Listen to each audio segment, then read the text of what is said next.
Seville was once a complete failure, homeless, with no memory of his past. However, fate had other plans, for hidden within him was the power of a supreme sorcerer, possessing an infinite magical energy that no one could imagine.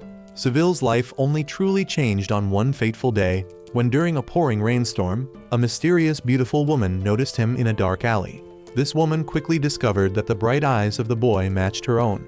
Because of this, she decided to take him in, leading Seville to where she believed he belonged, the renowned magic academy of the Kingdom of Wenias, a place that trained elite sorcerers and witches.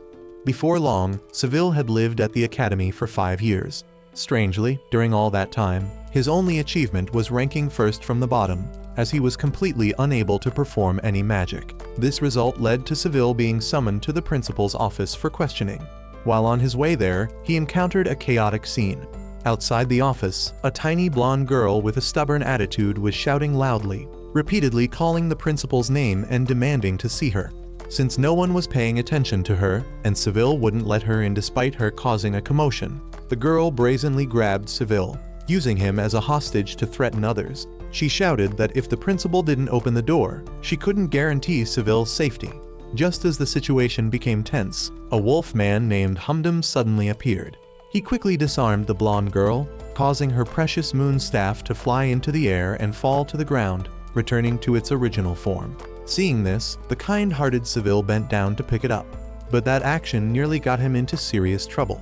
Fortunately, the blonde girl and the beast man intervened just in time, otherwise Seville might have lost his life. The girl immediately burst into tears because her staff had been knocked away like a ball. At that moment, the principal's office door swung open. Principal Albus appeared, complaining about why it was so noisy outside. When she saw the blonde girl Rue, she immediately frowned because it seemed that whenever this girl appeared, she brought trouble with her. Then, the principal turned to Seville, announcing that he would have to participate in a special training program. She explained that if Cud stayed at the academy forever, Seville would never improve, so changing his environment was the only opportunity. The principal recounted the kingdom's background, explaining that Wenias had previously been immersed in fierce battles between witches and the church, only achieving peace for a mere 5 years. The northern part of the continent, including Wenias, had begun to accept the existence of witches and magic, while in the south, people still viewed them as strange and frightening. The underlying cause of this change was the uprising 10 years ago, led by the evil sorcerer known as Number 13. He had spread magic throughout Wenias, gathering witches and sorcerers to rise up against oppression, thereby liberating them from being hunted. However, his methods were extremely cruel, causing countless innocent lives to be sacrificed. Principal Albus herself had personally put an end to him. Nevertheless, Number 13 left a profound influence, somewhat changing people's perceptions of magic. From that story, the principal established a witch village in the south, so those with abilities would no longer be seen as outcasts. This time, Seville would be sent there along with other students to improve the image of witches in the eyes of the public. The principal made it clear that if, in the next 5 years, the village authorities still did not recognize them, Seville would be brought back, and all his memories of the academy and magic would be sealed. Hearing this, Rue exclaimed in admiration of the principal's plan, even volunteering to be the teacher guiding the group of students. Although the principal had already arranged someone else, Rue refused to back down, pulling out a letter of appointment that left the principal half helpless, half accepting. She promised to supervise the children, but set a condition that she wanted to borrow the empty book, which was the first magic book. The principal firmly refused because it was forbidden material, containing power that could destroy the entire world. However, she also suggested that Rue could go to the village to meet the author of the book, the Black Mud Witch. Rue happily agreed immediately. The next day, Seville, Rue, and several others gathered at the city gate to prepare for their journey. The group included the extroverted witch Senior Holt and the lizard beast Cud, a young man who had traveled to many places and was confident he didn't need anyone's guidance. They stopped at a restaurant to fill their stomachs. There, Rue introduced the Luden staff, a strange weapon that could drain the magic from anyone who touched it, with only she, who had signed a contract, being immune. Among them, Seville was the only one who got carriage sick, forcing the whole group to walk. On the way, they conversed more openly. Seville revealed that he had completely lost his memory before entering the academy, and this internship was his only chance to prove himself. If he failed, his memories of the academy would also be completely erased, leaving behind an empty person. Rue showed disappointment when she heard him confess that he was almost unable to use magic. Every time he tried, he couldn't control it. But when he suppressed it, he couldn't activate anything. The Dawn Witch, Rue's nickname, advised Seville to give up being a sorcerer, as the problem was more serious than he thought. Due to having to walk, their plan was delayed. The next morning, the group arrived at an inn. While eating breakfast, they encountered two other students, people who had previously traveled with the Lizard Man. These two complained that they had been attacked by a gang of robbers the night before, and during the dangerous moment, the lizard had fled with the map and luggage. Rue immediately became suspicious, arguing that if he had really run away out of fear, he wouldn't have taken the belongings, as doing so would only weigh him down. Moreover, looking at these two healthy and clear-headed students, if the robbers wanted to sell them as slaves, they would certainly fetch a better price. Yet they targeted the Lizard Man, indicating this was not an ordinary gang of robbers, but witch hunters. Rue deduced that the Lizard Man had realized this, so he intentionally took the map to lure them away, sacrificing himself so his friends could retreat. Feeling responsible for letting a team member separate from the group, Rue decided to go rescue him herself. She strictly forbade Seville and Holt from following, believing that young, inexperienced sorcerers would only get in the way. But as usual, the more she forbade, the more they wanted to do the opposite. Holt came up with an idea to use divination magic on the handkerchief Rue had given Seville when he was carriage sick, in order to find Rue's location. The two of them ventured deep into the forest, with Holt constantly grumbling and cursing her cowardly friend who had abandoned them and refused to help rescue the Lizard Man. In their eyes, it wasn't their responsibility, so if he died, it wouldn't concern them. Suddenly, right in the middle of a pool of blood was Cud's severed lizard tail. The faces of both immediately turned pale, fear erupting as they thought about the possibility that the Lizard Man had been cut into pieces by the enemy. However, Holt quickly remembered that self-detaching the tail was a familiar survival method for this species, and the tail would grow back later. Realizing this, the two breathed a sigh of relief, while carefully picking up the tail to bring along, in case they needed it in an emergency. They followed the traces and quickly discovered footprints imprinted on the ground. Two sets were clearly from Cud and Rue, while the rest belonged to the attackers. So this time, there was only one opponent. Yet it had caused an experienced sorcerer like Cud to abandon his belongings and flee for his life. Holt shuddered, trembling as she remembered what she had learned about the judges of Diognes, a group of warriors assembled from death row inmates selected by the church, specializing in hunting witches by any means necessary. Although this organization had been disbanded long ago, Holt still feared that those cold-blooded hunters had never disappeared from the world. Holt's fear was not without reason. In the past, when she was young, she had witnessed a lone hunter charging into the town she was visiting, massacring innocent people and burning everything. He had threatened her that if she were a witch, she would suffer the same fate. Terrified, Holt had run away, abandoning her friend who was tied to a stake, an obsession that haunted her ever after. For this reason, she hesitated, wanting to turn back and retreat. But at that moment, Cud's desperate cry echoed from deep within the forest. Seville immediately took Holt's hand, resolutely saying that if they continued going in, it could be a death sentence, but he couldn't stand by and watch friends being abandoned. That encouragement rekindled the flame of courage in Holt, dispelling the ghost of the past, forcing her to change her decision. Cud was now hiding on a high tree branch, while the hunters were searching rigorously, setting traps everywhere. Suddenly, he detected a wire stretched across the branch. When he realized it was a trap, it was too late. The branch snapped, causing him to fall. From the bushes, an arrow shot out. Cud dodged it, but fell into sharp stakes on the ground, which pierced through his leg. Limping away from the trap, Cud cautiously shielded himself, thinking more arrows would come. But this time, what appeared was a notorious judge, the one who had been chasing him all night. Cud struggled to fight back, but then was horrified to realize that magic had no effect on him. Throughout the night, he had only been able to deceive with light beams, then flee in desperation. This time, the judge quickly closed in, swinging a giant mace that sent Cud flying into a tree trunk, causing him to cough up blood. He looked down at the wound on Cud's leg that had already healed, and laughed like a madman. He had finally found a profitable catch, so his eyes were full of greed. If he could capture Cud alive, a lizard beast with extraordinary regenerative abilities, to sell to the researchers in the church, the value would be unimaginable.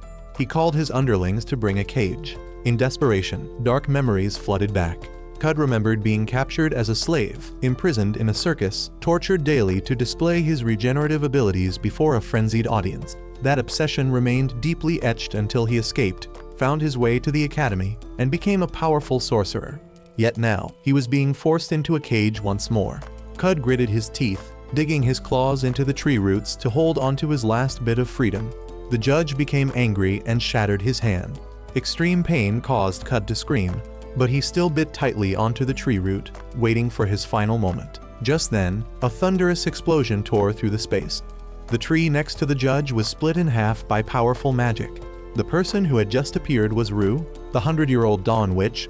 Her Luden's staff roared fiercely, rushing in to attack. The judge only managed to smash the mouth of the staff, then broke out in a cold sweat when he realized the weapon in Rue's hand was the legendary Luden's. Rue proudly declared her identity. The judge momentarily faltered but still recklessly charged forward, chopping down the tree Rue was standing on. In response, Rue and Luden's swept through, causing the surrounding forest to fall flat, killing all the mad dogs under the judge's command in an instant. It seemed to be the end, but suddenly the pitiful cries of two students rang out. The two had been taken hostage by the judge. Holt immediately recognized him as the one who had spread terror in the town years ago. Her whole body trembled, frozen in place. Rue became angry, threatening that if he dared to harm her students, the staff would crush him. The judge sneered, demanding a change in conditions. Rue had to throw down Luden's and let him take Seville hostage instead. Faced with the sight of her students being strangled, Rue was in pain but had to comply, throwing down the staff. The judge immediately covered Luden's with a magic-resistant cloak, then ordered Seville to pick it up and bring it to him. Seville obediently complied, but surprisingly, the judge called Holt's name directly. Fear paralyzed Holt as he revealed the secret that she was a spy planted in the academy by the church. The cruel truth came rushing back. Holt remembered her origin. She was born with horns on her head, considered a monster, sent to the church by her own mother, a devout believer. There, they cut off her horns and placed her in an orphanage, then forced her to become a spy infiltrating the Magic Academy. However, the time at the academy had changed Holt. For the first time, she experienced friendship, teamwork, and the aspiration to become a genuine sorcerer. That's why, when she was allowed to participate in this internship, Holt was truly happy. But the church sent the brutal judge, pushing her into an inescapable tragedy. Holt collapsed, blaming herself for being the cause that dragged everyone into danger. But Seville just smiled, comforting her that it wasn't her fault.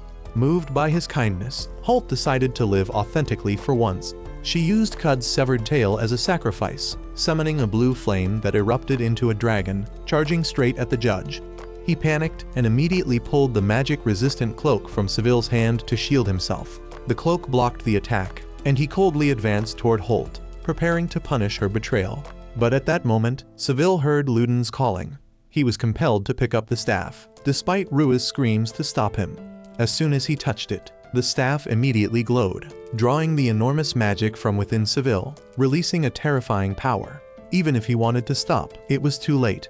The staff had enveloped the entire area in a massive sphere of light.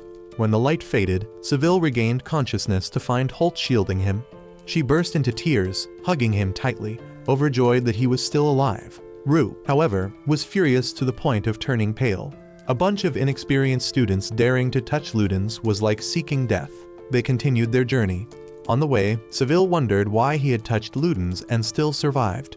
Rue revealed the shocking truth that the magic in his body was almost limitless, far exceeding that of ordinary sorcerers. That's why Luden's couldn't completely consume him. This was also the reason why Seville had been unable to control magic all this time. Before leaving, Rue warned Cud that it would be best to go with the group, but he still arrogantly refused. Only when she climbed onto his shoulders and grumbled did he reluctantly accept. Ironically, when they decided to go back to the forest to find the severed tail, they discovered that it had already been used by Holt as a sacrifice for the dragon flame. Cud was stunned, his heart ached, and tears streamed down his face. As night fell and the space gradually became quiet, Seville and Holt sat together by a deserted stream to share their youthful feelings. Meanwhile, in the distance, the lizard man and the lowly old woman Rue had found a small inn to rest after their long journey. In that peaceful atmosphere, Holt decided to remove the hat that had always hidden her biggest secret. When her hair fell down, the pair of horns was revealed under the moonlight. and she summoned all her courage to tell Seville the story of her past. Because of these horns, throughout her childhood, she had been ostracized, despised, and driven away by the harsh gazes of others. However, thanks to what she learned at the academy, along with Rua's confirmation, Holt had come to understand her true identity. She was a fallen beast, a creature formed when a witch grants power to a beast warrior. When both the witch and the beast warrior die, the beast's soul remains in the witch's bloodline, and then their descendants give birth to fallen beasts like her. After unburdening her heart, Holt emotionally placed a light kiss on Seville's cheek, as a thank you for trusting and accepting her. Right after that, she hurriedly ran away, leaving Seville with a face that hadn't yet recovered its composure.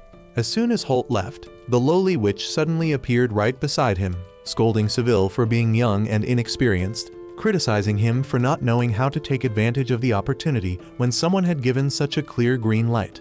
The next morning, terrible news arrived. 2 fellow students from their group had been arrested for leaking information to the church. To put it bluntly, they were spies. From then on, only 4 people continued on the journey toward the witch village. Before departing, the lowly old woman instructed Cud to heal his arm, because a warrior with injuries couldn't accomplish anything. She even sarcastically remarked that an arm wasn't a jackfruit leaf that could grow back whenever it wanted. Rue consoled him, saying that there was a charging station here, so there was no worry about lacking magic. During their discussion, the lowly old woman suggested that the most effective way to transfer magic was through a kiss on the lips, but she was immediately dismissed by Holt, who considered it an improper idea. Finally, they agreed that skin-to-skin contact, such as holding hands, was sufficient to conduct magic.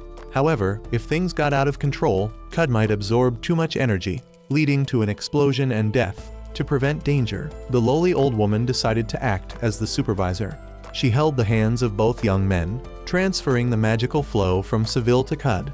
In just a moment, thanks to the healing spell, Cud's arm and lost tail quickly grew back. The surrounding people who witnessed this scene were all amazed. Rue was excited, calling everyone to sing and dance together to celebrate the power of sorcery.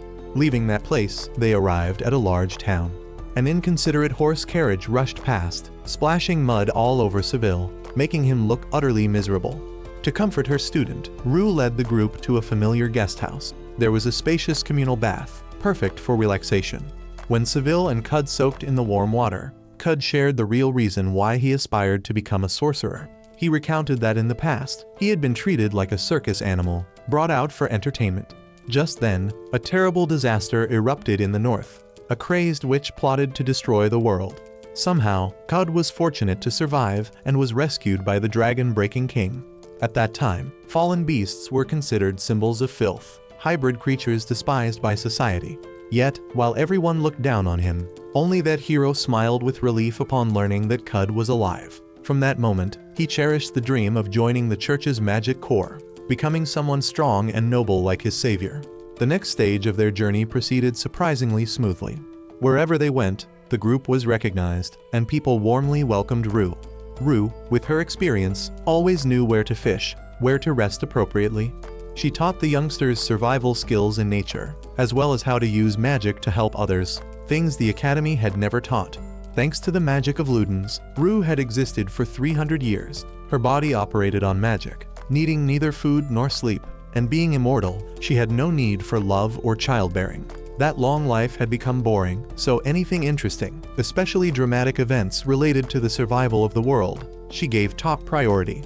Suddenly, a boy ran up in a panic, frantically reporting that this place wasn't safe. He pulled Rua's hand, leading the whole group to a tree hollow, then erected a perfect concealment barrier. Unfortunately, the barrier could only hide their appearance, but couldn't eliminate sound. Right after, a white tiger fallen beast appeared, relentlessly pursuing. Having lost track of the boy, he threatened loudly, saying if the boy didn't come out, he would dislocate all the joints in his body. Thanks to the sound of rapid heartbeats, he quickly discovered those hiding in the tree hollow, then swung his sword to break the barrier. The boy tumbled out, and Seville's group could no longer hide. The tiger guard warned them not to be foolish enough to use magic, as his speed was certainly faster than any spell. In the dangerous situation, Rue chose to stay behind as a distraction, while ordering the youngsters to quickly leave. Rue confronted the enemy, confidently provoking him. The tiger understood clearly that turning his back on Rue at this point would be suicidal. From his way of speaking, Rue noticed he knew quite a bit of information about the Luden's magic staff, about the internship, and the witch village. Finally, he decided to retreat, understanding that he couldn't win. Nevertheless, he still warned Rue that if she continued leading the children to the village, they would face disaster. At the same time, the remaining people had brought the boy safely to the village church. Outside the door, a blindfolded parish priest was waiting. The boy Leos ran into his arms, excitedly boasting that these people had saved him. The priest not only knew about the incident, but also quickly recognized that they were all witches.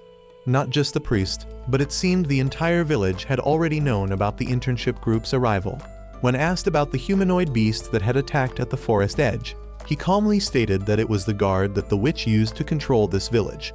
With a weary tone, the priest said that their presence wouldn't bring any change, then bluntly asked the group to leave. He reminded them that 2 years ago, the supervisor from the academy had abandoned the village to invaders and disappeared without a trace. Since that day, that witch had comfortably taken control, and the villagers no longer had the ability to resist. Hearing this, Seville suddenly realized that their internship group consisted entirely of those who were looked down upon at the academy. A spy, a rebellious fallen beast, and himself, who was at the bottom of the class. Nominally, they were sent for an internship, but in reality, they were being cleverly expelled with the excuse of not completing the internship. Cud wondered why the villagers didn't seek help from the church's magic corps, but the priest just laughed coldly, asserting that the Night Corps would never save a witch village. Just as the group was confused, Rue appeared suddenly like a ghost. She scolded the students for being so gullible. While there was no evidence showing that the priest wasn't an accomplice of the tiger in the forest, when the priest asked why, if she suspected him, she didn't kill him from the start. Rue just calmly replied that she preferred observing how people found all sorts of reasons to justify their lies. Finally, to avoid arguing further, she asked the priest to take the group on a tour of the village, wanting to see the reactions of the locals herself before deciding whether to trust him or not. The priest reluctantly agreed, so the group was brought back to the internship village, where Leos's father was anxiously waiting for his son to return safely. As soon as he saw his father, the little boy ran into his arms, and the father repeatedly thanked the group. Afterward, he led them around the village, telling stories as they walked. He said that the previous supervising witch was actually a good person, which made Cud unable to hold back his question. If she was truly good, why did she abandon the village to invaders? Even the father admitted he didn't understand the reason. The villagers now all hid in their homes, obeying the witch by avoiding strangers. After walking for a while, they stopped in front of a dilapidated, crooked house. Hanging in front of it were 4 straw figures with the appearance of being executed, swinging in the wind, a scene so eerie it chilled one to the bone. The father explained that this was the punishment the witch imposed on a few who had daringly tried to escape and were caught, brutally killed, and then their straw effigies hung up to warn anyone else who might think of leaving the village. She was indeed cruel, but as long as the villagers obediently followed her orders, they could live in peace. Upon returning to their temporary home, Rue angrily decided to deal with the witch, and conveniently resolve the issue with the scheming principal as well. Holt proposed returning to the royal capital to seek help, believing the magic corps would listen.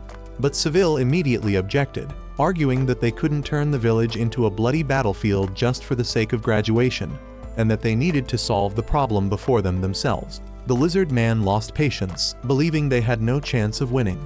A witch who could command a warrior as strong as the tiger brother just confronting her would be suicide. Better to end it themselves. Seville gritted his teeth in rebuttal, saying he couldn't accept that, because once he held the staff in his hands, he no longer feared death. But Holt was still trembling with fear, unwilling to admit it. Seville looked at her, softly saying that if she didn't want to, Holt and the lizard man could go back, while he and the teacher would fight to the end. Hearing that, Holt's eyes filled with tears as she cried out in desperation. She said that what she feared wasn't death, but the haunting thought of losing him forever. Those words stunned Seville, who couldn't understand the situation that made Holt burst into tears and run away. Seville was about to chase after her to apologize, but was held back by the teacher, who said that apologizing when you don't understand what you did wrong would only hurt the girl more. Even the lizard man sighed, realizing that Holt was suffering because she considered Seville a true friend, and she didn't want to lose another friend. Finally, Seville came to his senses and hurriedly ran to find Holt. Meanwhile, Holt had gone to the church, where she met a girl who was sweeping, completely covered up. Seeing Holt crying, the girl gently comforted her. But before she could say anything more, the priest suddenly appeared, ordering the girl to leave in a harsh tone. Holt was surprised that he knew about her argument with her friends. She honestly admitted it, and was about to go back to apologize to the group. But her eyes suddenly stopped on the priest's staff, which clearly bore the emblem of the De Dignis Judges Association. In an instant, Holt realized he was from the church. Unfortunately, it was too late, as steel threads tightly bound her body. The priest coldly transformed, drawing a razor-sharp scythe from his staff and placing it against Holt's neck, preventing her from calling for help. He coldly threatened that if she still wanted to live, she should continue being a spy. At the same time, Seville returned empty-handed, unable to find any trace of Holt, his heart filled with worry. Rue decided to use a tracking spell, and the traces led them to a gloomy cave in the forest. Looking down at the ground, the group shuddered when they saw pools of blood. Rue frowned, clearly sensing that there were many enemies inside. Cut immediately demanded retreat, certain it was a trap, but Rue boldly declared that having been invited, guests must attend. Rue swung Ludens to shatter the trap in a moment, but couldn't restrain the panicking Cud.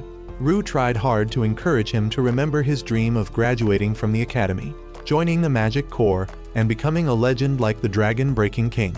However, Cud chose the cowardly escape, turning his back and running away.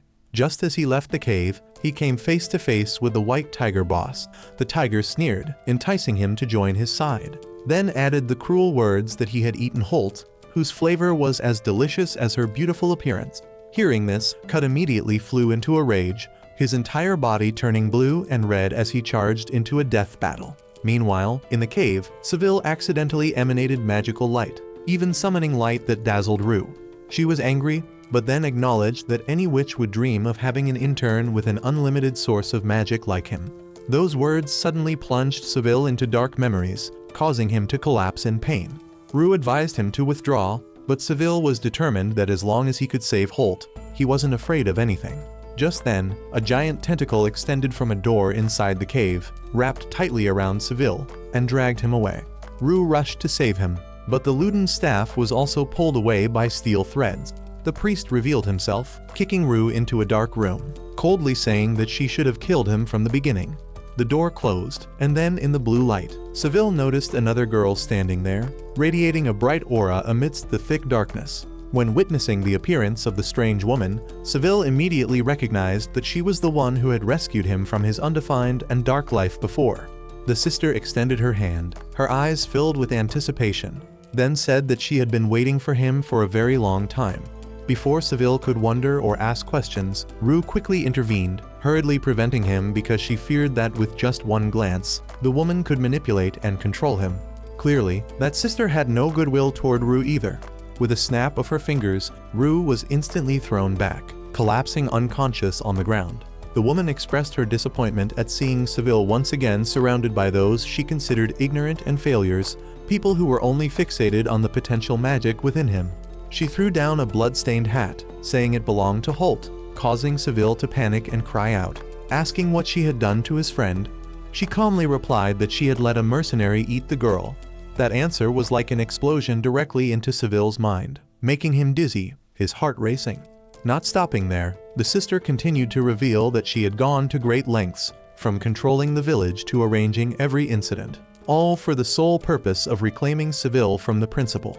Hearing this, Seville suddenly realized that all the injuries and losses that so many people had endured were directly related to his own existence. A series of fragmented, painful memories suddenly flooded back, causing him to collapse on the spot. The sister, who called herself a witch, did not give up, continuing to entice him, trying to draw Seville to her side to go together to a world she deemed more suitable. But Seville firmly shook his head. He said that the simple, happy days beside his friends were the most precious thing in life, because they had never considered him a failure or worthless. What was suitable, what was not, he would decide for himself, and certainly among the things he needed, she did not exist. In an instant, Seville intended to release all his magic, concentrating it into one decisive strike to both rescue Rue and stop that dangerous woman. But before he could finish his incantation, Rue suddenly awoke and unexpectedly hugged him tightly, giving Seville a long kiss. When she let go, Rue smiled and said that his body was now filled with magic. Rue immediately recited the familiar spell that Seville had used to punish the judge in the forest earlier. From the overflowing stream of magic, a gigantic 5-colored dragon appeared, bearing a majestic appearance, and charged straight at the sister. But it all became meaningless. She merely waved her hand, and all the magic was dispelled in the blink of an eye. Amidst the dissipating smoke, the sister laughed arrogantly, boasting that she was the creator of that magic. So using it against her was nothing short of foolish. She introduced herself as the Black Mud Witch Zero, the one who had compiled the empty book, the mysterious book containing all magical knowledge. Hearing this, Seville understood that in this life, the bond between them as teacher and student had ended. Zero stepped closer to Seville. But surprisingly, instead of launching a fatal attack, Zero made the entire room explode in a brilliant paper fireworks display. She playfully teased Seville and announced that from now on, she would officially become his supervisor during the internship. Seville was still dazed, not knowing how to react, to the point that everyone was stunned by Zero's sudden appearance and overwhelming presence. Rue had to explain that this was just a test, and Seville had successfully passed this difficult challenge. At the same time, Holt also managed to arrive, making Seville breathe a sigh of relief when he saw that his busty friend was still alive. She ran to hug him tightly, and everything gradually became clear. All the villagers had originally participated in a plan to test them. Every detail, every challenge, everything had been elaborately arranged. The priest, who had threatened Holt, was actually just a factor in the play. When he forced her to continue pretending to be a spy, she straightforwardly spat in his face. Just that small action was enough for her to pass her part of the test. He became angry, struck her once, then returned her staff, while asking Rue if she had realized this was just a test from the beginning. Rue calmly nodded, saying that a clean house, fully furnished, could not possibly have been abandoned for 2 whole years. That had already been clear evidence. Right after, Cud and the tiger boss also entered. It turned out they too had passed their own challenges, making the lizard man overjoyed, tearfully embracing his friends. The entire group was safe, having survived the brutal test. The villagers held a big celebration party, congratulating the young sorcerers and witches who had passed the test. During the wine party, Zero once again spoke up to congratulate the students. Holt curiously asked why they had been chosen. Zero explained that because they were all exceptionally outstanding students, far surpassing ordinary people, their character needed to be thoroughly tested. Because if such talented people chose the path of darkness, they would certainly become a terrible disaster for humanity. Zero evaluated Holt as someone who could surpass even the Crescent Bay, which, the current principal, within 2 decades. As for Cud, she believed that if he developed and honed his recovery ability, then sooner or later he would become an immortal sorcerer. And for Seville, Zero confessed that he was the only one whose potential limit she could not see through.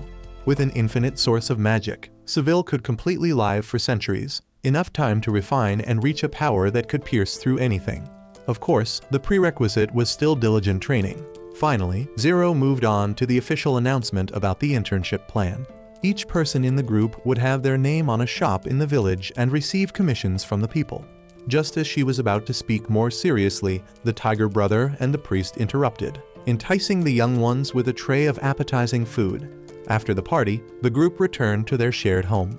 That night, they unexpectedly saw a man riding a dragon flying across the moonlight. The lizard man almost went crazy as he immediately recognized his idol, the dragon-breaking king, who had appeared. The group hurriedly chased after the dragon's shadow. When it landed, the dragon-breaking king approached and handed them a letter from the academy. The content of the letter stunned everyone. The principal officially granted the students the right to use magic without limitation, like those who had graduated. This meant they were qualified to participate in real battles. Returning, the group told Holt. Hearing the news, she deeply regretted missing the opportunity to see a dragon up close. She loudly complained, saying next time she definitely wouldn't be in the village anymore. The group heard this and their faces saddened. Rue comforted them, saying that at least she would stay for a long time to read through Zero's library, so it would be much later before she left. Hearing this, the young ones became happy again. Only when the night was over, with just Dawn and Zero left, did the conversation shift to a different tone. Zero confessed that she was in a state of severe magical depletion, and perhaps the reason she drew Seville close was because of the infinite source of magic within him. Afterward, Zero recounted to Dawn the painful past of Seville. He had witnessed his mother being killed right before his eyes by a witch, had his magic stolen, and even the thief died in agony from absorbing too much. Those haunting memories caused Seville to seal a part of his mind, living in uncertainty throughout his childhood. That's why when Zero found him, she brought him to the academy so he would have a chance to start anew. However, they also realized that if one day Seville accidentally activated all his uncontrollable magic, he could self-destruct. Therefore, bringing him to this place was also for the purpose of observation. Dawn immediately questioned, asking by what right Zero controlled Seville's life. In response, Zero calmly revealed a shocking secret. Seville was her nephew, the son of the infamous witch number 13, who had stolen the empty book and used it to spread war. Time flew by, and more than 2 months had passed since the day the internship at the village began. That period wasn't too long, but it was enough for them to gradually stabilize their new lives. Each of them, through their own efforts and abilities, had found a small place in the village. After many days of learning and experiencing reality, Holt had now become a versatile sorceress, able to meet most of the villagers' needs, from everyday trivial matters to more serious requests about magic. The villagers gradually became familiar with her face, and whenever they needed help, they sought her with trust. Cud, with his expertise in healing, didn't need much time to establish his position. He was taken in by a local clinic as an assistant, becoming the effective arm of the doctors here. Each passing day, Cud witnessed the pain of patients and then saw them recover gradually thanks to his healing magic, which brought him a quiet but profound pride. Meanwhile, Seville chose to open a shop right in his own home, providing magic for those who needed it. His most regular customers were none other than his 2 companions. Each time he transmitted magic was like floating on cloud 9, like taking drugs. After his 2 friends went to work, Seville began to get used to being the home front, gradually accepting the rhythm of staying at home. He took on household chores, taking care of the house, while also acting as the group's charger whenever they returned from missions. For him, that was also a way to contribute, to feel that he wasn't useless. However, when the Dawn Witch came to visit, she wasn't very pleased with the enclosed, completely introverted lifestyle of the young man. She lovingly scolded that Seville would soon become stagnant this way, wasting his youth. Seville smiled, saying he felt fine, because people still needed someone to handle magic, and if he didn't do the housework, no one would lift a finger. Inside, Seville still thought it was a responsibility, a way for himself not to fall into emptiness, something he had feared when recalling Zero's words. Seeing this, Rue felt touched. Remembering Seville's past, she couldn't help but feel compassion for the young boy. She pulled up a chair, drew him close, and held him in her arms, her voice gentler than usual. In her eyes, Seville was no different from a fledgling bird still needing wings to fly far, not staying forever in a cage. Therefore, she decided to find a way to drive the young one out of the house to give him an opportunity to step outside. She instructed Seville to do a simple task: go pick some tea leaves for her. On the way, Seville happened to meet Leos. Hearing him say he wanted to find tea leaves, the little boy excitedly offered to lead the way, as he knew exactly where the best tea leaves were. So the 2 of them ventured deep into the forest. From afar, Seville saw this and looked worried. The deep forest was not a safe place for a little boy without protection. But before his warnings could reach them, Leos had already pouted, run away, and climbed up a tree to hide. Seville called out repeatedly, telling him to come down, but Leos only mumbled a confession that he had been trying to act cocky, pretending to know everything, only to get them both lost. Seville sighed softly, then gently led the little boy to find a way back. While fumbling around, Leos suddenly discovered a mouse nibbling on Seville's pant leg. It was Lily's familiar pet. The little boy was delighted, saying the animal would surely lead the way for them. So they hurried after it, and indeed, not long after, both returned safely to the church. There, the first scene was Leos's mother waiting. She flew into a rage, scolding her son, then pulled his ear and dragged him straight inside. Behind Seville, a tall figure appeared. The priest, with a cold face but fiery energy, he invited Seville into the church for tea and cakes. Inside, Lily was also present. Immediately, the priest asked the girl to remove her hat to speak properly, but Lily adamantly refused, afraid of frightening the guests. He didn't listen and abruptly yanked off her hat. The mouse ears were clearly visible, making Lily extremely embarrassed, wishing she could find a hole to crawl into. The priest, however, remained calm, telling her not to make a fuss and to quickly prepare food. When the food was served, The priest turned to scold Seville thoroughly for daring to venture into the dangerous deep forest just to find tea leaves when there were plenty around Zero's house. However, he also encouraged him, saying that going to many places, learning many experiences would help him mature, rather than always hiding at home. Leaving the church, Seville met Holt on the road. She was surprised to see him willing to step outside, and gently wiped away the food stains still on the corners of his mouth. But Seville's eyes immediately noticed the blood stain on her sleeve. Holt hurriedly explained that it wasn't her blood, but that of a mercenary when she and the tiger brother went into the forest to kill wild wolves. In reality, during that battle, Holt had been so frightened that she couldn't recite her spells in time. A mercenary had to stand up to protect her and was injured. A sense of helplessness overwhelmed her, making Holt burst into tears. Lily, passing by, saw this and came to comfort her and led her away. Rue, who had been secretly following all along, stepped out, called Seville back, and said someone needed his magic.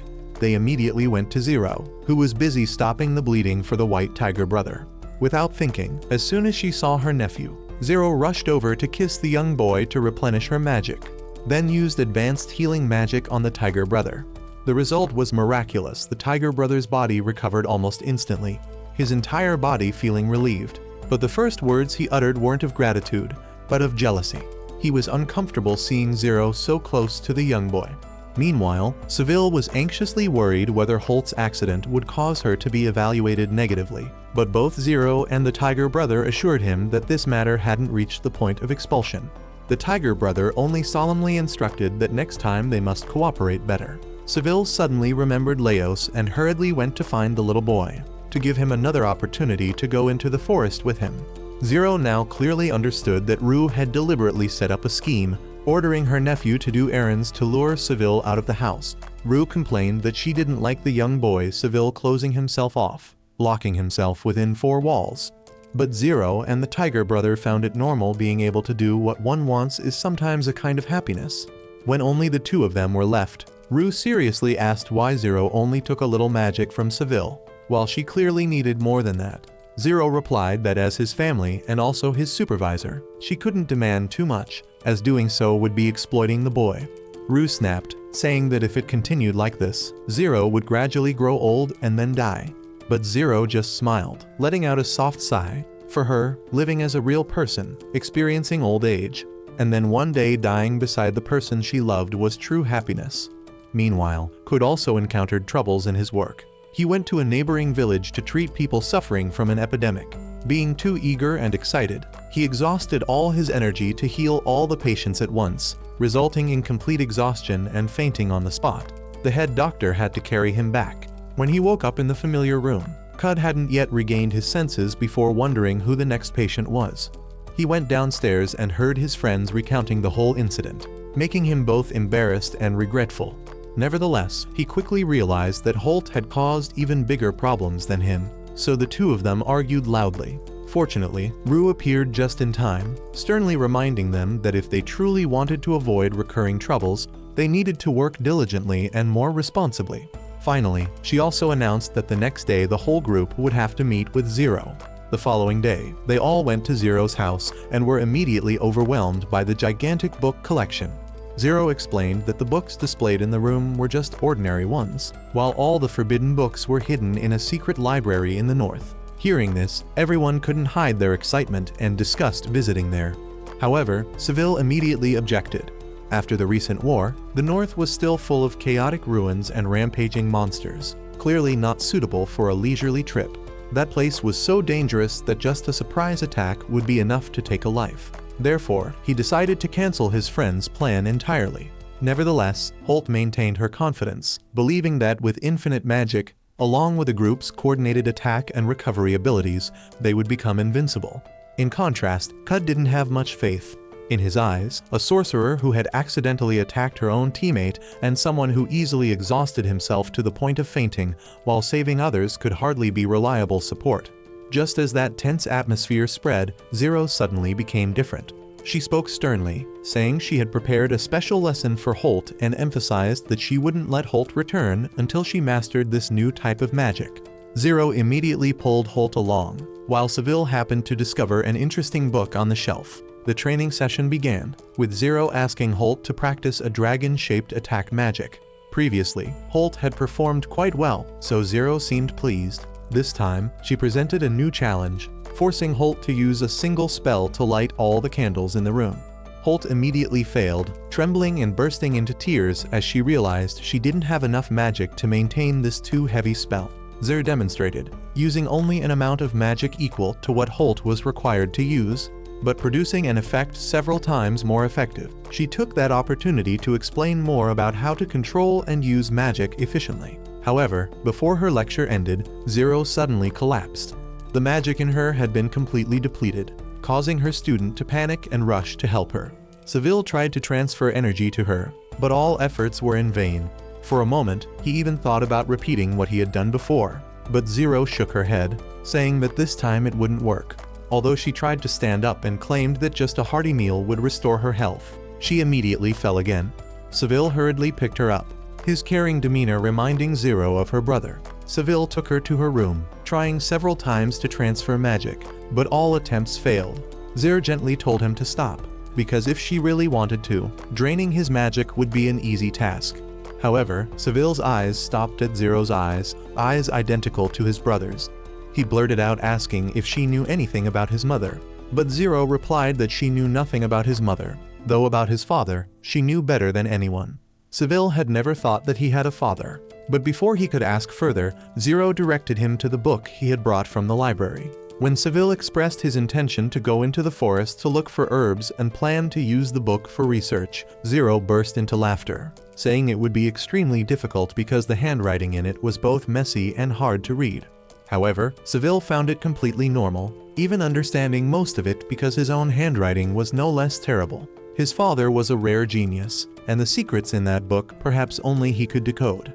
The tiger brother later hurriedly brought food. As soon as he met Seville, he immediately thanked him for promptly bringing Zero back. Otherwise, the situation might have been much worse. Seville felt guilty because he couldn't transfer magic to help her. But Zero immediately recognized this and decided to tell him something important. She asked directly whether he wanted to become a magic user specializing in providing magic, or if he wanted to step onto the path of a true sorcerer. If he only chose the first option, then this village had nothing left to help him improve further. Zero advised Seville to think carefully. Seville took the book into the forest with Leos. The two of them walked while studying, and he quickly realized that the book contained much valuable knowledge. After a while, they came across the carcass of a deer that had just been attacked by wolves. Before they could look away, a forest of bright red flowers appeared in front of them. Exactly the species they were looking for. Leos couldn't hide his joy, immediately running into the middle of the flower forest, while Seville instinctively felt uneasy. The bad premonition made his heart race, and indeed he was right. A strange creature emerged from the flower forest. Seville shouted for Leos to lie down, but it was too late. The monster compressed its power and then shot a barrage of spines like a rain of arrows. Seville was wounded in several places, but what terrified him most was that Leos had also been hit hard. The boy fell unconscious, his breathing weak. Seville tried to recite a healing spell, but like all previous times, he couldn't succeed. In desperation, he could only hold Leos and rush back to the village. The accumulating pain caused Seville's consciousness to fade. He blamed himself for neglecting his training, only knowing how to rely on others. In that desperation, a sound echoed in his head. It was Rua's voice, through Luden's magic raven that had found him. Ru ordered him not to collapse, to keep running, because Zero was on her way. If he hurried, Leos would still have a chance to survive. Seville gritted his teeth and stood up, using his remaining strength to run toward the village. Finally, he met Zero and the group of mercenaries. Seville burst into tears, repeatedly apologizing because he couldn't heal Leos. The tiger brother comforted him, saying he had tried his best. Ru also quickly arrived, resolutely demanding that Zero use her blood as a conductor to save the little boy. Without hesitation, Ru cut her wrist to let blood flow like a stream, and Zero immediately applied high-level healing magic. Thanks to that, Leos escaped the scythe of death. They took each other to the clinic. Cut hurriedly healed them, but he was also exhausted. Seville described the shape of the monster, causing Ru to immediately recognize it as a type of beast created by demons. This species usually disguised itself as animal carcasses to lure prey, then used spines to suck blood, and later evolved into a new form. People called them flower syringes. Normally, they only appeared in the north, but this time they were seen in the south. Clearly someone was deliberately spreading danger. Zero immediately sent Cud and the tiger brother to investigate. But as soon as they opened the door, they saw Hold'em already blocking the way, saying he had come to inspect the situation. They then went to the church to discuss with the priest. Rumors arose that someone was collecting remnants from the old disaster, selling them on the black market at high prices. Although there was no evidence, the appearance of monsters in the forest made this rumor even more suspicious. The priest decided to bring Lily along to investigate, while the tiger brother had to go to the neighboring village to warn them. But if both left, the village would have no one to protect it. In the end, the responsibility of protecting this place was assigned to Hold'em, even though he wasn't very willing. Meanwhile, Zero unexpectedly demanded to go with the tiger brother. He tried to persuade her to stay, as she had just depleted her magic, and going along now would only add to the burden. But the tiger brother still had to concede and let Zero accompany him. A moment later, the wolf appeared at the hospital and complained that he was only supposed to inspect, but was reluctantly given the additional task of protecting the village. After saying that, he chased the students away to stay alone with Rue. At that point, Rue straightforwardly asked him to be clear, because the timing of his appearance in the village and the discovery of monsters was an unbelievable coincidence. But if he intended to destroy the village, he would have done it from the beginning rather than beating around the bush. For the time being, Rue chose to trust him, while the wolf asked if she had any way to handle the remnants, as she was the only witch his master trusted. Those words recalled in Rue memories of a childhood friend who had sacrificed himself to protect everyone, making her believe that person would also want her to continue carrying the mission of protecting the village. Rue accepted the mission but didn't forget to demand payment. The wolf replied that he would ask the principal's permission for her to read the empty book, making Rue overjoyed. After the incident in the forest, Seville had made the decision to become a real sorcerer and was determined to train. He asked his two friends to teach him magic, and in return, he would restore magic for them. Both agreed, especially Holt, who clearly expressed her desire to be charged with magic through kisses. Seville still naively refused. Just then, the wolf passed by looking for an inn to rest, and Seville agreed to lead him there. The wolf tried to maintain his composure, because he feared that if he was caught going to an inn with a young girl, the village's population would soon increase. The other three girls sternly demanded to file a complaint with the principal, claiming he was a perverted guard. Meanwhile, an uncle appeared, asking to speak privately with Seville. This uncle knew that Seville wasn't the cause of his son's injury, and had even saved Leo's, but he still didn't want Seville to get near his son anymore. After saying that, he left, leaving Seville alone. At that moment, he was suddenly attacked from behind, the attacker being none other than the brutal judge they had encountered in the forest. He strangled Seville, knocked him unconscious, then covered his head with a bag, threw him onto a horse carriage, and drove straight into the dark forest. In the darkness, Seville heard a woman's voice asking how long he intended to hide his true nature. Buried horrifying memories flooded back. He saw his mother hiding him in a closet and instructing him absolutely not to approach the witch with eyes identical to his, because she would take everything away. His mother locked the door, but a sudden explosion shook the entire house. A witch thirsting for power appeared, loudly demanding that he come out, or else his mother would die. Seville left the closet, but she broke her promise, directly killing his mother right before his eyes, causing the immature spirit of the boy to collapse. She grabbed Seville, intending to seize his magic. She thrust her hand through his chest to suck the magic flow, but as soon as she had absorbed enough, before she could push him away, Seville tightly grasped her hand, causing the amount of power to exceed the threshold and backfire. She struggled, but it was too late, her body melting like mud. Seville screamed, escaping the nightmare, but immediately received a slap from the judge for making noise. He informed him that this time the order was to capture him alive, so he couldn't torture him as he wished. Just then, calls rang out from afar as Cud and Holt galloped toward them on horseback. The two jumped down right in front of Seville, and seeing the judge there, they had to fight. Cud cut off his tail and handed it to Holt to use as a conductor for summoning. Holt successfully summoned a blue dragon with magic, without even needing to recite a spell. The dragon charged straight at the judge, catching him off guard, while the blue flames also cut the ropes without injuring Seville. The judge prepared to counterattack, but Seville had already closed in, threatening him to stand still or die immediately. Meanwhile, Rue was busy cleaning up monster remnants in the forest. she directed Ludens to act, while she leisurely watched. Ludens spread everywhere, collecting sharp fragments and swallowing them whole. When about to return, she encountered a man who had been stung by bees until his face was deformed, so she took him back to the village. On the way, she saw the wolf lying unconscious at the gate, woke him up, and asked why. He recalled that someone had reported Seville being kidnapped. The two students wanted to go to the rescue immediately, but when he tried to stop them, he was hit with a sleep spell and fell right on the road.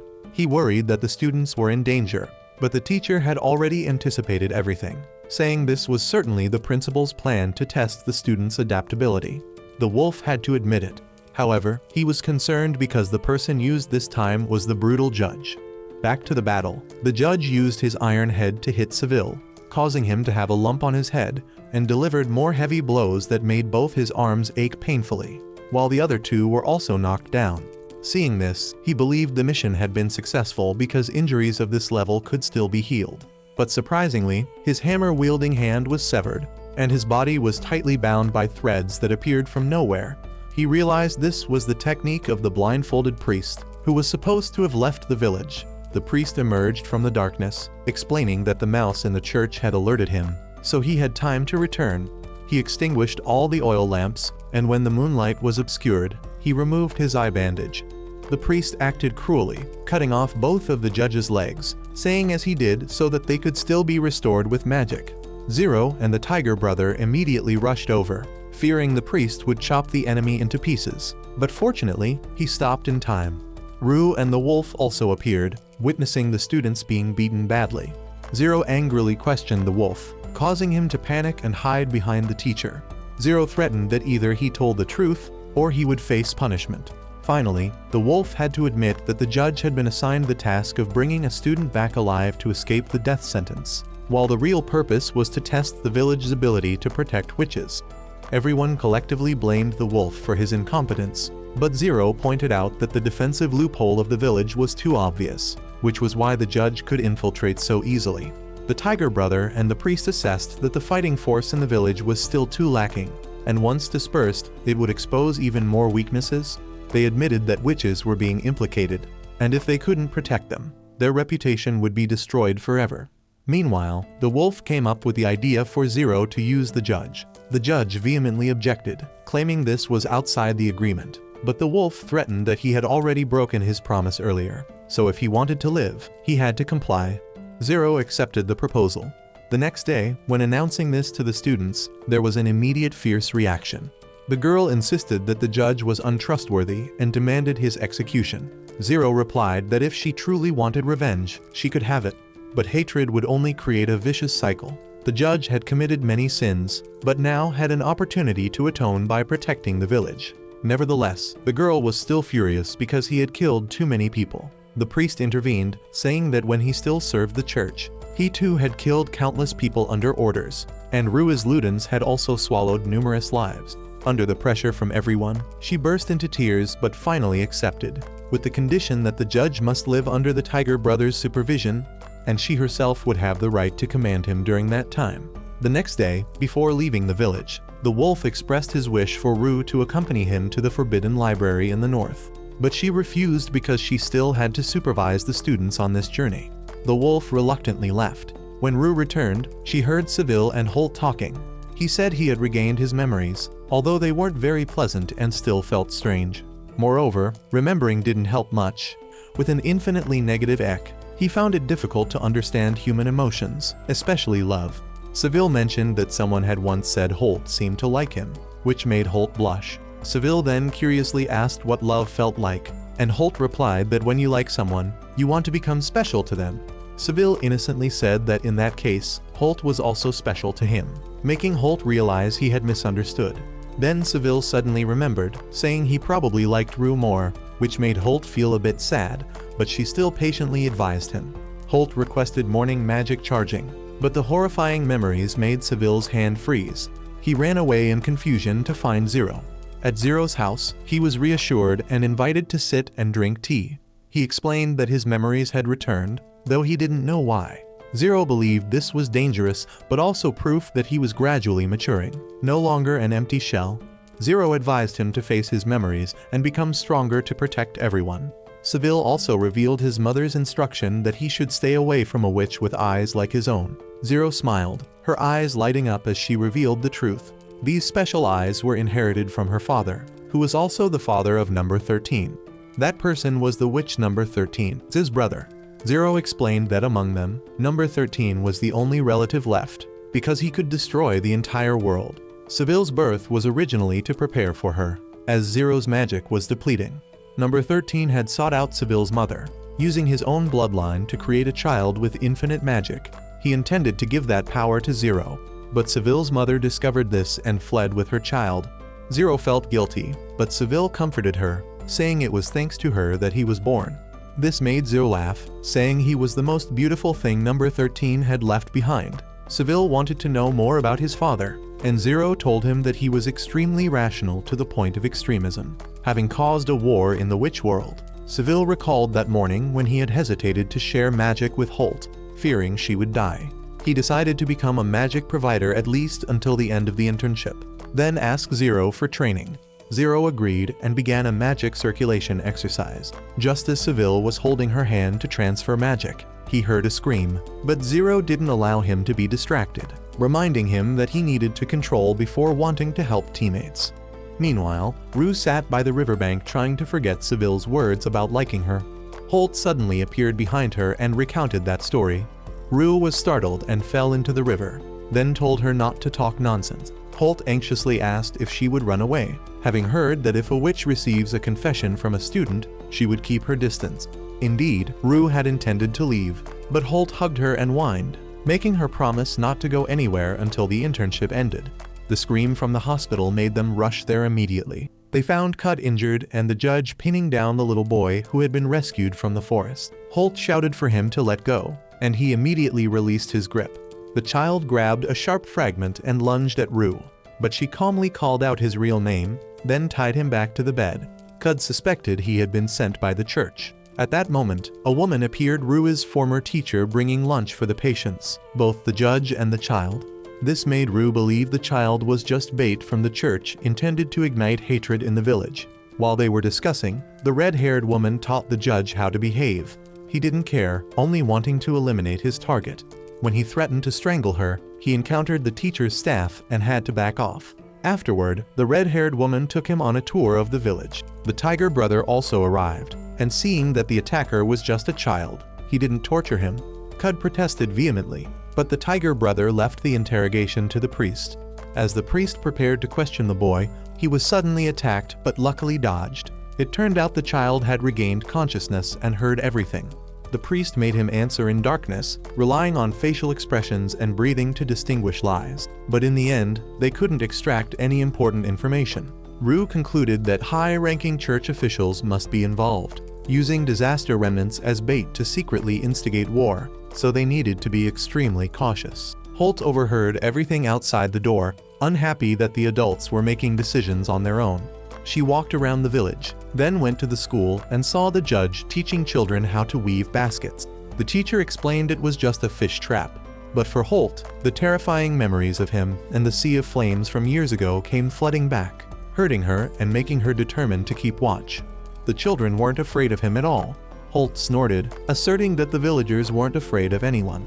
Meanwhile, Cud received a message from Lily's mouse reporting that the transfer of the child to Weenia's had been postponed, frustrating him and making him decide to take the child out. The little boy complained that he could have died as a hero and left his name in history books. But in the end, they let him continue living. He had always believed that witches and fallen beasts were evil beings that needed to be eliminated. So when he realized things weren't as he had thought, his disappointment grew even greater. Seville felt both pity and sadness seeing his distorted worldview at such a young age. So he took him to the church and gave him food prepared by Lily. The little boy enjoyed it so much that he seemed addicted to those dishes. However, when Seville removed Lily's hat and revealed that he had just eaten meals cooked by a mouse, his face turned pale with fear. Lily panicked and apologized repeatedly, making the little boy also feel guilty for being rude to her. Afterward, Seville took him to a clean, quiet room to rest. But the little boy remained suspicious, thinking the people in the church were deliberately deceiving him, as he had been taught that witches and fallen beasts were originally evil demons. That evening, Seville excitedly showed Zero that he had successfully practiced and could use light spells very effectively, even dividing the light into different shapes simultaneously. His friends gathered around and were extremely excited, everyone wanting to try it themselves. So they asked to borrow the Luden's staff for an experiment, as trying directly on a person would be too dangerous. Rue agreed without hesitation, as she valued those with aspirations for improvement. Amidst this, Seville suddenly confessed that he liked her and even wanted to marry her.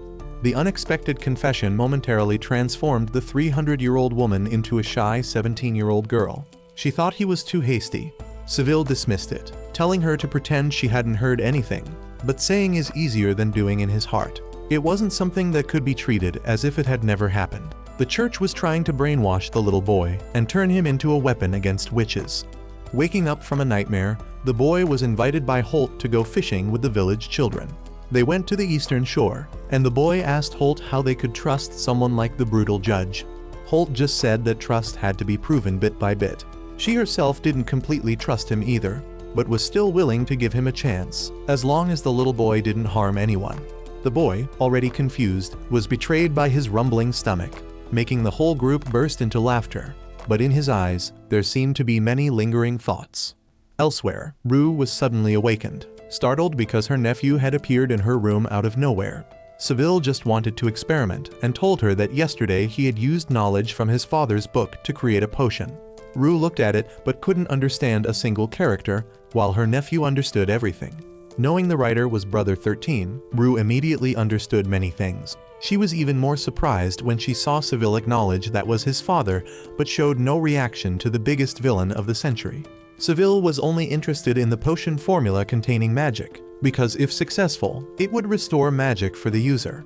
That's why he insisted on borrowing the Luden's staff. Seville dropped a drop of the potion into the core of the staff, and it immediately shone brilliantly. Ludens then grabbed the test tube, drank it all, and even danced with joy.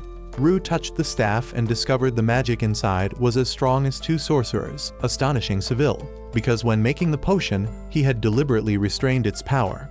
Seville was determined to make more potion, but also frankly said he would continue to propose to the teacher.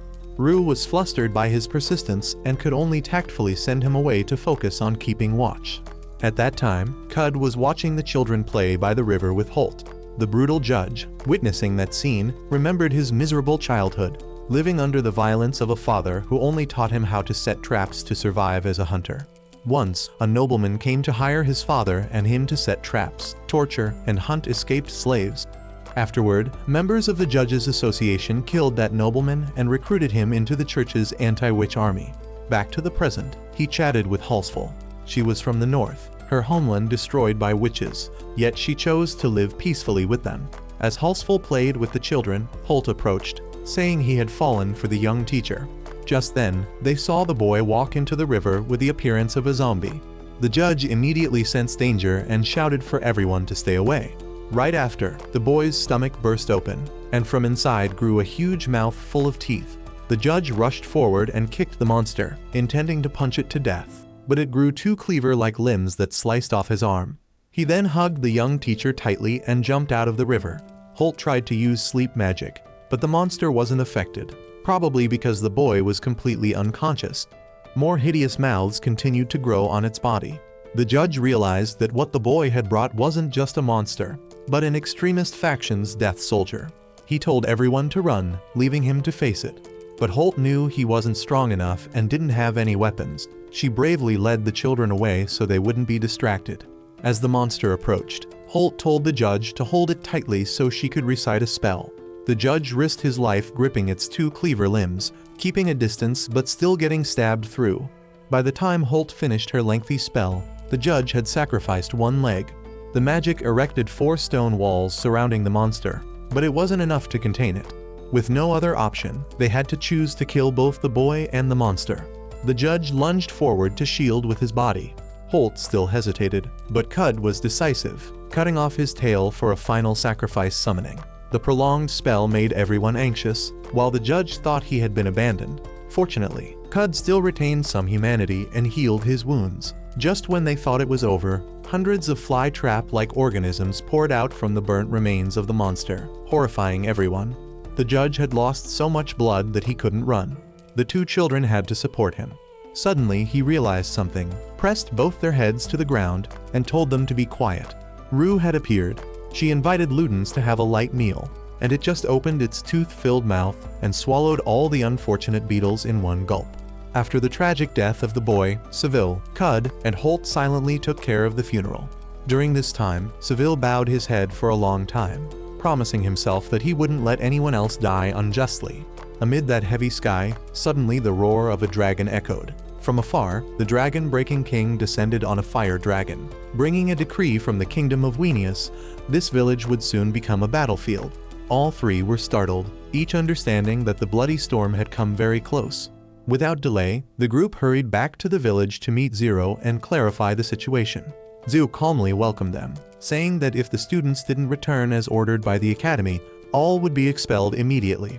Cud and Holt still affirmed they would stay to help, but Zero just repeated that this was a challenge they shouldn't interfere with. Seville, with a face full of determination, interrupted, saying if he had to choose, he would rather drop out of school than abandon the villagers.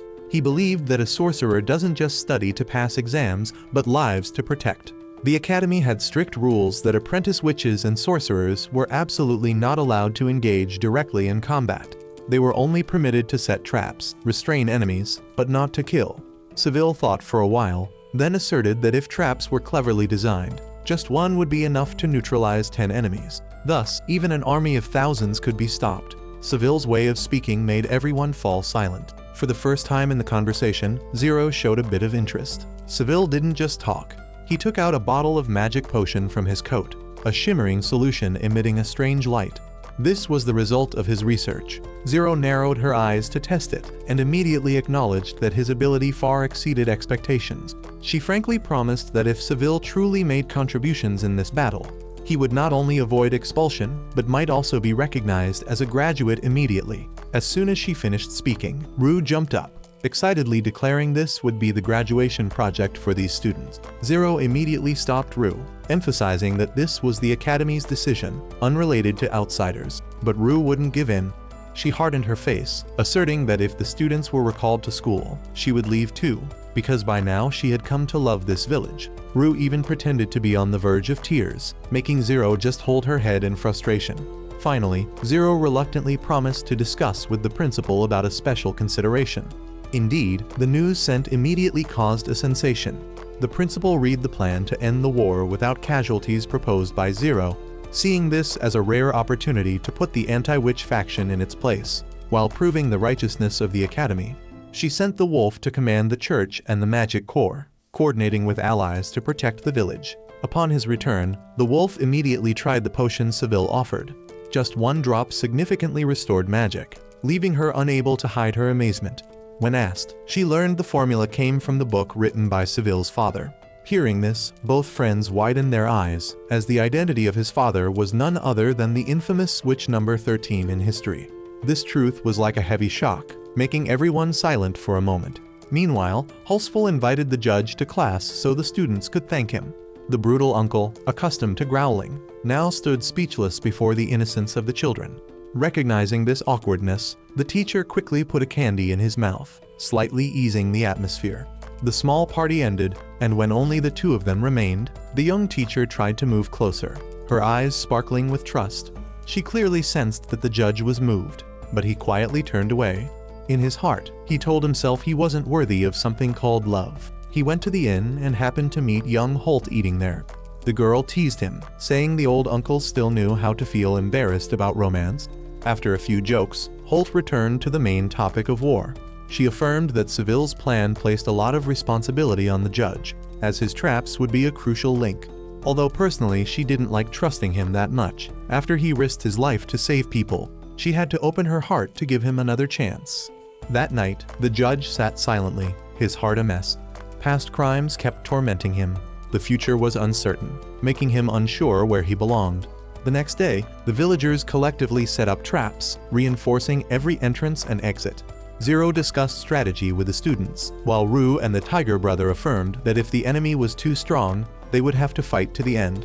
The priest entered, bringing information that the enemy forces reached 10,000. but most were just brainwashed farmers. The anti-witch faction's plot was clearly to force witches to attack ordinary people, turning them into villains in the eyes of the world. Lily ran in, calling the Tiger Brother to distribute food. The priest took the opportunity to advise her to evacuate with the villagers, but Lily stubbornly shook her head, asserting she would stay to protect him.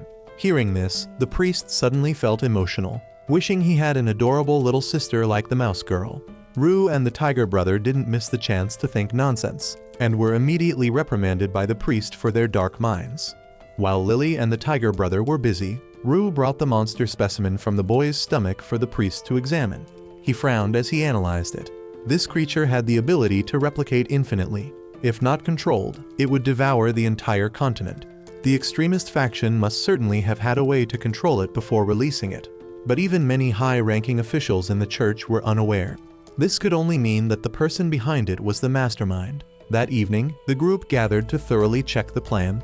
Seville suddenly stood up, telling Zero to take all his magic if needed, not for her own benefit, but because she bore the responsibility of bringing peace between witches and humanity.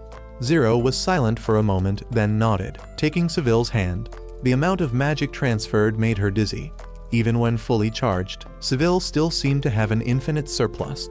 Zero quickly let go before she exploded, then smiled and bestowed upon Seville the title of Abyss Sorcerer. The group erupted in joy, congratulating Seville for finally having his own magical title. But the joy didn't last long, as Zero warned that if they lost this battle, all would be expelled from school.